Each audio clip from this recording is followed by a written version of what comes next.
kabar gembira nih. Kita sudah terhubung dengan guru kita, Al-Mukarram Ustadz Hartanto Saryono LC. Masya Allah. Ustadz, Assalamualaikum. Waalaikumsalam warahmatullahi Allahu wabarakatuh. Akbar. Allahu Ustadz, Akbar. Alhamdulillah. kangen banget nih ketemu antum. Masya Ini Allah, Masya Allah. muridnya Senang Ustadz sekali. udah dari Manchester udah masuk. Masya Dari Allah, Aachen Masya udah Allah. masuk. Masya Ini Allah. ada kendala teknis, Ustadz. Iya, Mohon Masya maaf. Allah. Alhamdulillah bisa terhubung. Terima kasih Alhamdulillah, Ustaz. Ustaz. Ahlan, Ustaz. Ahlan wa sahlan, alhamdulillah. Masya Ini Allah. kita semuanya pingin banyak tahu, belajar malam ini, Ustaz. Kemarin ada Syekh Ahmad Misri. Iya, Masya Allah. Kemarin lagi ada Ustadz Amir Faisal. Masya Allah. Nah, sekarang dari pakarnya, terutama Allah. tentang ilmu tajwid. Masya Allah. Ustaz, mohon bimbingannya. Ini sahabat cinta Quran dari Sabang sampai Merauke, banyak yang absen tadi. Hadir.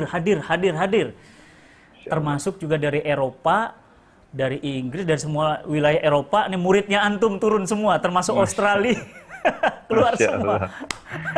Luar biasa. Masya Allah. Ya, Ustaz. Mohon Alhamdulillah. kami diberikan arahan, mengapa baca Quran itu harus sesuai panjang pendeknya? Apakah di zaman Nabi juga demikian? Dan apa keistimewaan di balik huruf-huruf Quran atau di balik ilmu tajwid? Ini yang banyak belum diketahui, karena tema besar kita adalah berkenalan dengan Quran. Tafadhol, Ustaz. Masya Allah. Baik, Assalamualaikum warahmatullahi wabarakatuh. Waalaikumsalam Pemirsa warahmatullahi cinta wabarakatuh. Quran yang dimuliakan Allah Subhanahu wa taala, terkhusus Amin, ya Ustaz Allah. Fatih Karim, Masya Allah. Allah. Saya sangat bergembira sekali bisa, Masya Allah, mendampingi orang mulia seperti antum, Masya Allah. Ini karunia besar kita bisa Allahu Akbar. bertemu, Doakan, Masya Allah. Ustaz. Meskipun nggak ketemu darat, Alhamdulillah ini karunia besar. Di Allah, malam Allah. ke-25 Malam bulan ganjil Ramadan. lagi, iya. Malam ganjil, Berkahnya. semoga Lailatul Qadar, Berkah. Insya Allah. Allah catat pertemuan kita ini menjadi amalan yang lebih baik daripada 1000 bulan, Amin, insya Allah. ya Karunia Allah. besar dari Allah Ya SWT Rabbal tentunya. Allahumma Alhamdulillah. Ya, sekali lagi terima kasih banyak Ustaz Fatih Karim. Semoga Ya, Allah Subhanahu wa taala selalu jaga antum dan rekan-rekan Amin, ya Allah. semuanya. Amin. Saya katakan saya mencintai antum karena Allah Subhanahu wa taala. Masya Allah. Semoga Allah satukan kita sampai ke surganya insyaallah. Amin, ya Rabbal Alamin. Ya Rabbal Alamin. Ya, Ustaz, mohon izin saya mungkin ingin berbagi tentang Kami bagaimana berguru, Ustaz. bacaan Quran. Masya Allah. Jadi kalau berbicara tentang bagaimana cara membaca Al-Quran yang baik dan benar, mungkin awal mulanya sebenarnya bagi kita ya orang non-Arab ini adalah Iya. bagaimana melafalkan huruf-huruf ini. Ya. Ya, adapun bagi orang Arab di masa Rasulullah Shallallahu Alaihi Allahumma Wasallam shalli itu wa sallim. pun mereka-mereka yang bisa berbahasa Arab fasih ya, bahasa Arab fasih, itu pun masih berguru kepada Rasulullah Shallallahu Alaihi Wasallam. Allahumma shalli Apalagi kita yang kebanyakan tidak tahu tentang bahasa Arab itu sendiri. Iya. Bahkan orang Arab sekarang pun kebanyakan di antara mereka bukan berbahasa Arab fasih, fusha itu bukan, tapi bahasa pasaran yang seringkali ada pergeseran, perubahan dari bahasa aslinya. Iya. Sekiranya mereka berbahasa fasih, bahasa fusha, sebenarnya tidak ada perbedaan prinsip antara bacaan Al-Quran dengan bahasa Arab yang fusha itu, yang fasih itu. Perbedaan prinsipnya hanya di 3 atau 4 poin saja sebenarnya, Ustaz. Jadi yang pertama, kalau membaca Al-Quran itu ada panjang, mat yang panjang kadarnya itu lebih dari panjang biasa, itu diatur dalam baca Quran. Namun dalam bahasa sehari-hari, seberapa panjangnya itu nggak diatur. Pokoknya yang penting panjang.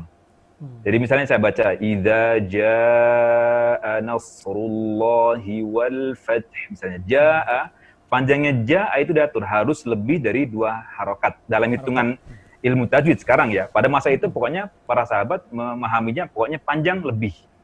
Begitu. Maka ketika ada seorang sahabat yang belajar kepada Abdullah bin Mas'ud radhiyallahu anhu, guru kita semuanya, Abdullah bin Mas'ud seorang sahabat yang terkenal dalam bidang baca Al-Quran. Ketika ada seorang membaca ayat Quran, waktu itu membaca ayat ke-60 dari surah At-Taubah, dia baca innamas shadaqatu lil fuqara'i wal masakin. Dia baca lil fuqara'i, ditegur oleh Abdullah bin Mas'ud.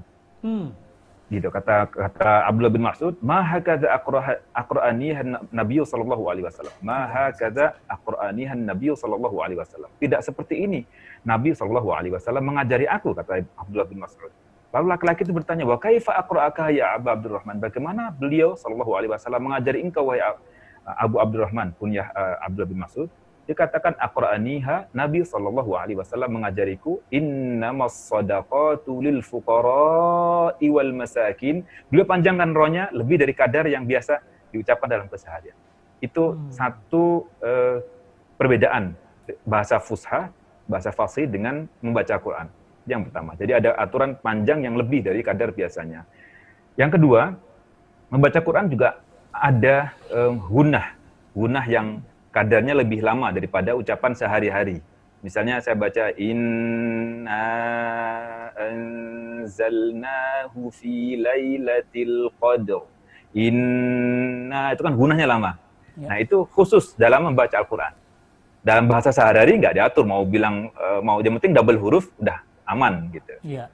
Ya, tadi saya contohkan surah Al-Qadr, inna anzalnahu fi lailatul qadr. Konteksnya malam ini juga Lailatul Qadr, mudah-mudahan ya insyaallah. Amin ya Allah. Lailatul Qadr khairum min alfi syahr. Insyaallah semoga Allah SWT catat amal baik kita ini lebih baik daripada 1000 bulan insyaallah. Ya, yang kedua, jadi ada gunah yang lebih. Aturan baca sehari-hari, berbahasa sehari-hari tidak diatur gunah lama itu, tapi cukup double huruf aman. Lalu yang ketiga, membaca Al-Qur'an pakai irama. Ini uniknya. Kalau bahasa sehari-hari nggak pakai irama gitu. Jadi jangan katakan nanti, misalkan saya katakan saya mau pergi ke pasar, saya katakan sesungguhnya kami mau pergi ke pasar. Inna sanadhabu ila suq misalnya. Kita nggak katakan inna sanadhabu ila suq, kan nggak pakai irama. Jadi cukup kita katakan inna sanadhabu ila suq. Sungguhnya kita akan pergi ke pasar. Nah ini 3 perbedaan membaca Al-Quran dengan tajwid dengan bahasa fusha itu. Nah pada masa itu para sahabat itu tetap belajar ke Rasulullah SAW meskipun mereka sudah berbahasa fusha. Dan uniknya Al-Quran ini kan turun dari Allah Subhanahu Wa Taala melalui Jibril alaihissalam. Itu bukan seperti kita proses belajarnya kita kepada guru ya. Kalau kita belajar kepada guru, kita dengar, kita perhatikan, kita hafal, kita ulang-ulang. Nabi SAW proses talakinya itu dari Jibril alaihissalam itu seperti sistem operasi yang diinstal ke hati Rasulullah SAW. Gitu, itu uniknya. Maka di surah Al-Baqarah Allah tegaskan, "Qul man kana aduwwan li Jibril fa innahu nazzalahu ala qalbika bi idznillah." Gitu. Fa innahu nazzalahu ala qalbika bi idznillah. Karena sesungguhnya dia Jibril alaihissalam itu nazzalahu ala qalbika. Allah SWT menurunkan itu nazzalahu ala qalbika. Diturunkan ke hati Rasulullah SAW. Jadi bukan mendengar terus dihafal gitu. Itu proses talakinya Rasulullah SAW kepada Jibril. Baru kemudian para sahabat radhiyallahu anhum belajar ke Rasulullah sebagaimana manusia umumnya belajar membacanya, menghafalnya. Dan proses belajarnya waktu itu sahabat memberikan contoh pengucapannya seperti yang dilakukan oleh Rasulullah SAW kepada sahabat Ubay bin Ka'ab, salah seorang guru kita semuanya juga radhiyallahu anhu.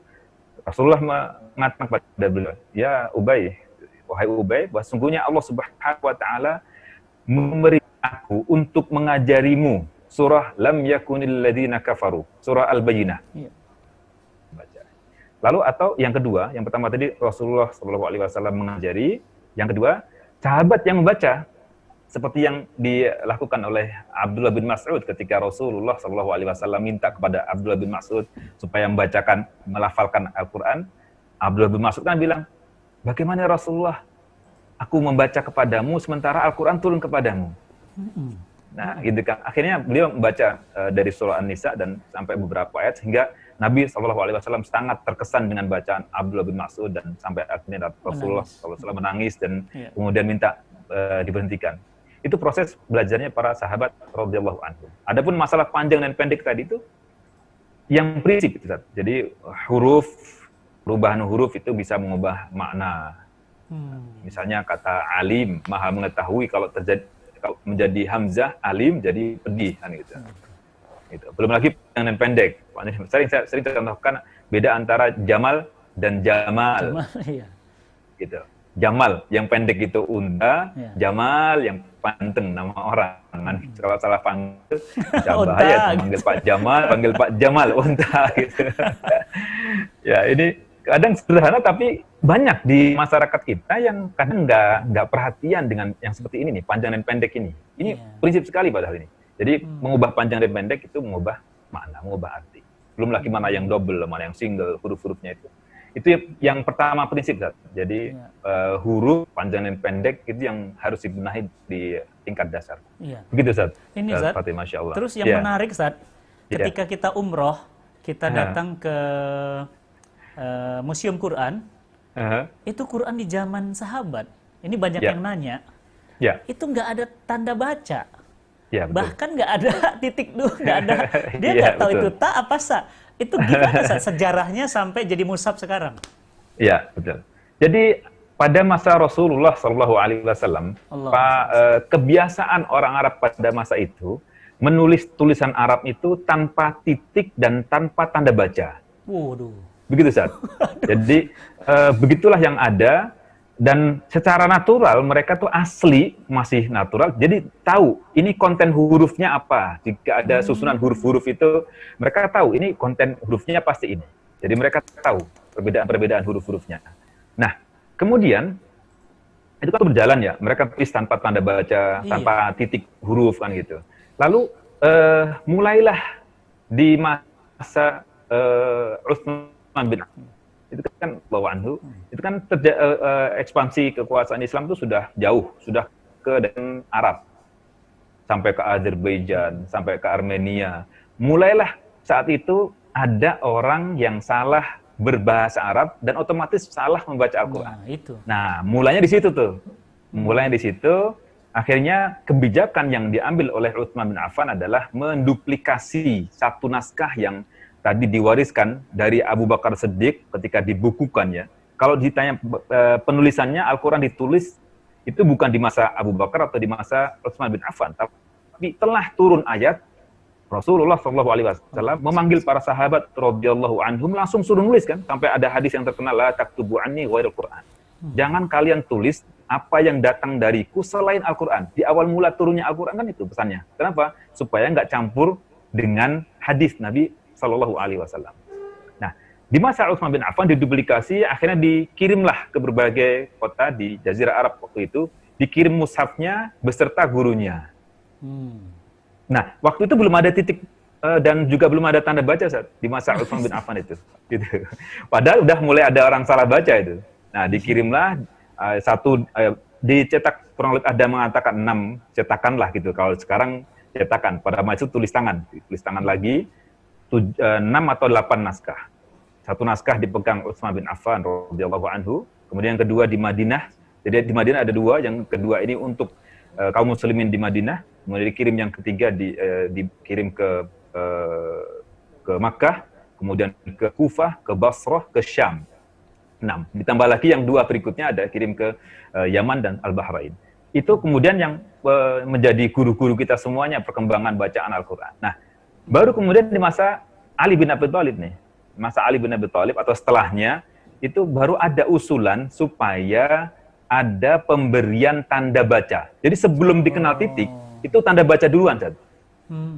Gitu. Pada masa itu, di masa Nabi SAW sampai ke masa Ali bin Abi Thalib itu, tidak ada beda antara ba, ta, sa. Bentuknya sama tanpa titik. Jim, ha, kho, sama juga bentuknya. Bahkan sod, dot, to, huruf sama semuanya. Tapi uniknya, memang orang Arab itu asli bahasanya seperti itu, dia tahu ini kontennya apa saja dalam kata, tahu mereka. Nah, ketika sudah mulai banyak orang non-Arab masuk Islam, mulailah yang para ulama mengatakan sebenarnya asal mulanya orang salah berbahasa Arab dan salah membaca Al-Quran itu bermula dari adanya orang non-Arab yang masuk Islam. Dari situ sebenarnya. Gitu. Dan kemudian mereka berinteraksi dengan orang Arab, akhirnya mulailah banyak orang salah membaca Al-Quran atau salah berbahasa Arab. Nah, di masa Ali bin Abi Thalib atau setelahnya, itu ada penemu tata bahasa Arab yang kita kenal dengan Abul Aswad Ad-Du'ali. Abul Aswad Ad-Du'ali diminta kepada Abul Aswad Ad-Du'ali supaya memberi tanda baca dalam Al-Quran. Tapi awalnya beliau nolak. dengan alasan bagaimana kita mau melakukan pekerjaan yang tidak pernah dilakukan oleh Rasulullah SAW. Mungkin terbayang kalau sekiranya sampai sekarang kita baca tulisan Arab itu tanpa titik, tanpa tanda baca, Masya Allah, alangkah beratnya kita berupaya untuk bisa baca Quran begitu. Ya, akhirnya konon Abul Aswad Ad-Du'ali ini ketemu kasus, nggak tahu apakah waktu itu ada konspirasi dari pihak khalifah supaya ada orang yang salah baca di dekat Abul Aswad Ad-Du'ali atau natural begitu, tapi intinya Abul Aswad Ad-Du'ali mendengar seorang membaca penggalan ayat di surah At-Taubah. Ayatnya, Annallaha bari'um minal musyrikin wa rasuluh. Wa rasuluh, bema huruf lamnya. Nah, sementara laki-laki ini membaca, Annallaha bari'um minal musyrikin wa rasulih. Dari wa rasuluh menjadi wa rasulih.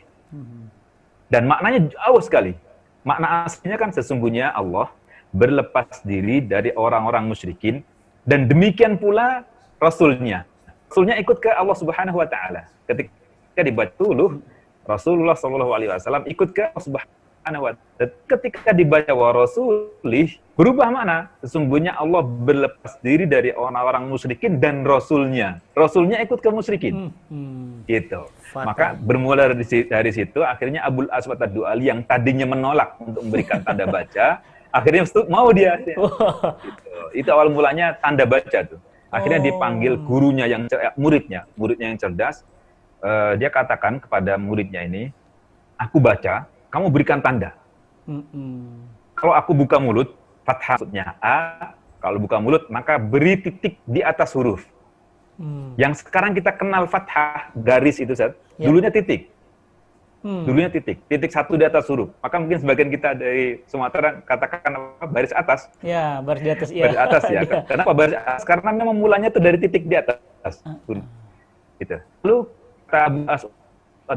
rahang artinya mengucapkan kasroh, berilah titik di bawah huruf titik satu di bawah huruf. Nah, kemudian jika aku membulatkan bibir, dhammah maksudnya berilah titik di setelah huruf. Itu. Lalu yang keempat, baru yang terakhir. Jadi ada tiga titik tadi, atas, bawah, depan gitu ya, atas setelah huruf. Yang keempatnya titik dua, atas bawah. Kalau ada titik dua, kalau aku mengucapkan gunnah, istilah gunnah pada masa itu untuk mengucapkan tanwin. Jadi tanwin, fathah tanwin, kasroh tanwin, atau dhammah tanwin itu pada masa itu disimbolkan dengan titik dua. Kalau aku mengucapkan gunnah, artinya mengucapkan tanwin, beri titik dua. Nah, baru itulah yang ada di masa setelah Ali bin Abi Thalib. Itu. Jadi kalau kita kenal sekarang Mushaf Utsmani itu pada masa Utsman bin Affan tanpa tanda baca, tanpa titik huruf, tanpa tanda waqaf, tanpa apa-apa. Itu yang disebut dengan Mushaf Utsmani. Kalau sekarang orang mengatakan, saya baca pakai Mushaf Utsmani nih, apa tanda, bagaimana Anda tahu Utsmani?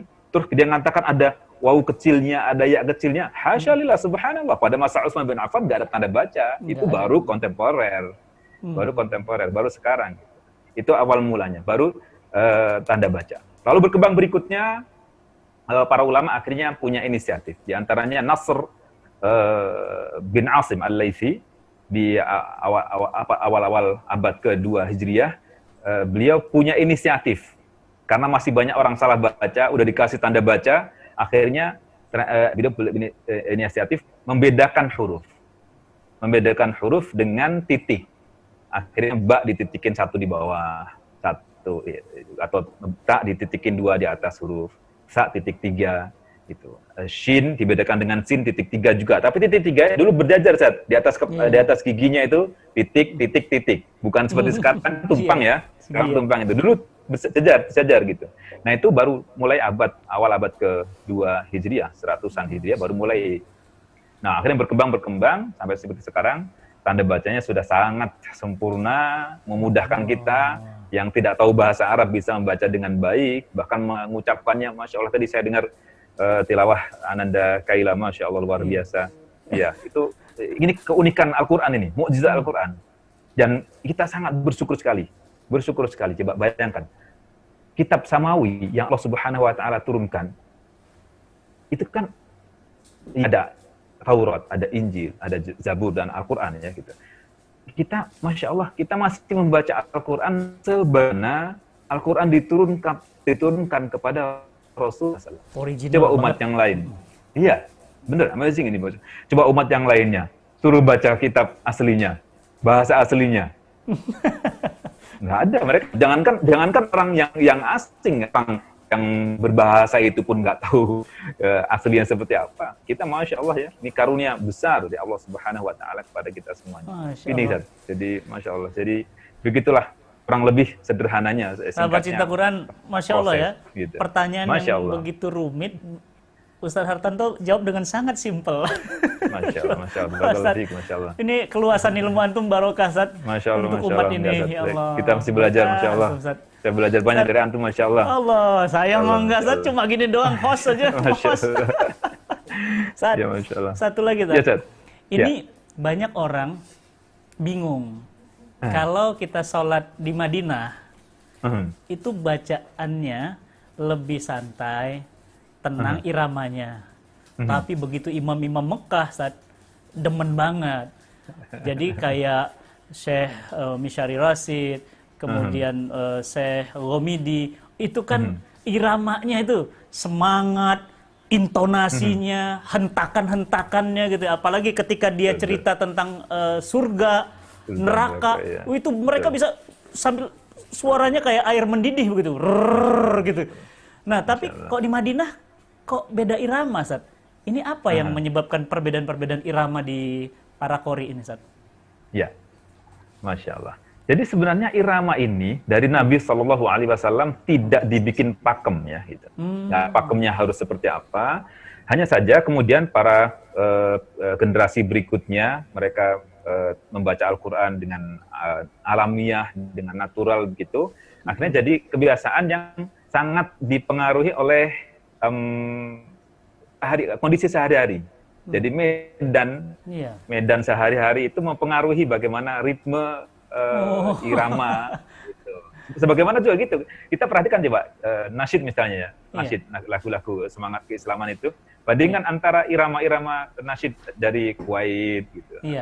Dengan yang Palestina gitu ya. Kalau Palestina kan memang jadi itu sangat berpengaruh bagaimana keseharian berpengaruh pada ritme bacaan atau ritme musik. Itu kan ibaratnya baca Quran itu kan karena pakai irama tadi itu, maka ada irama dengan seperti halnya musik ya itu.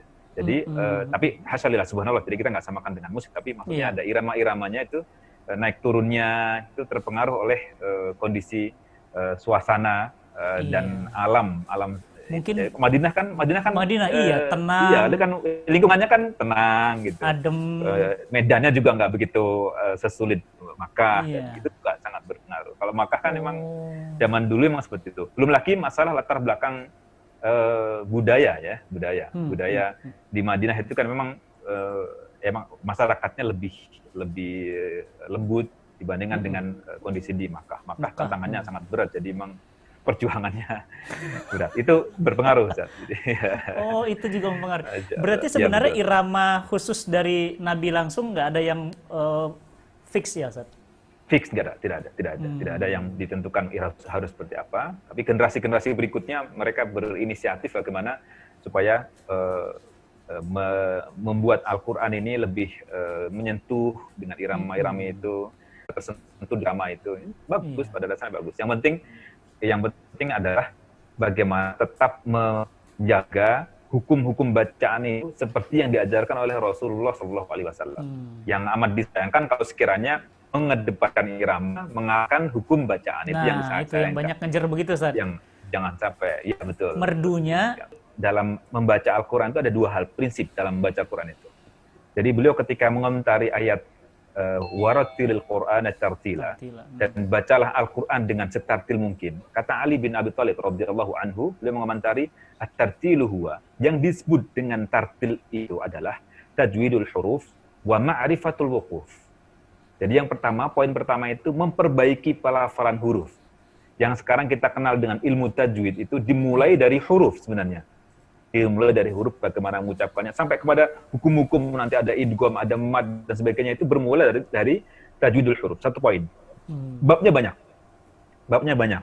Nah, kemudian yang kedua, ma'rifatul wuquf, mengetahui, mengenal seluk-beluk tentang menghentikan bacaan. Ya. Dan otomatis juga memulai lagi bacaan. Nah, ini bukan hanya sebatas bagaimana cara menghentikan bacaan atau memulai bacaan, tetapi bagaimana makna yang dikandung oleh kalimat yang kita hentikan atau kita mulai itu. Itu sebenarnya yang diinginkan. Jadi kalau sebenarnya kalau kita belajar Al-Quran ini sampai tuntas, kita nggak perlu pakai Quran terjemah, nggak perlu pakai terjemah lagi. Kita bisa ngerti. Kenapa? Karena target ma'rifatul wuquf, mengetahui seluk-beluk itu harus punya kemampuan bahasa. Itu. Jadi apakah nanti kalimatnya ini memiliki makna yang benar ataukah tidak gitu. Saya punya pengalaman, Ustaz. Jadi di tahun 98 dulu, ketika awal-awal di Timur Tengah, kami per bulan Ramadan iktikaf lah gitu. Iktikaf, kemudian kita dibikin grup-grup. Setiap sore habis asar bikin grup halaqah Quran, kita baca bergiliran gitu, bergiliran. Lalu sampailah kami di surah Ali Imran. Sampai Ali Imran, dan teman saya, padahal kita ngerti bahasa Arab, tapi kemudian karena kurang fokus gitu ya.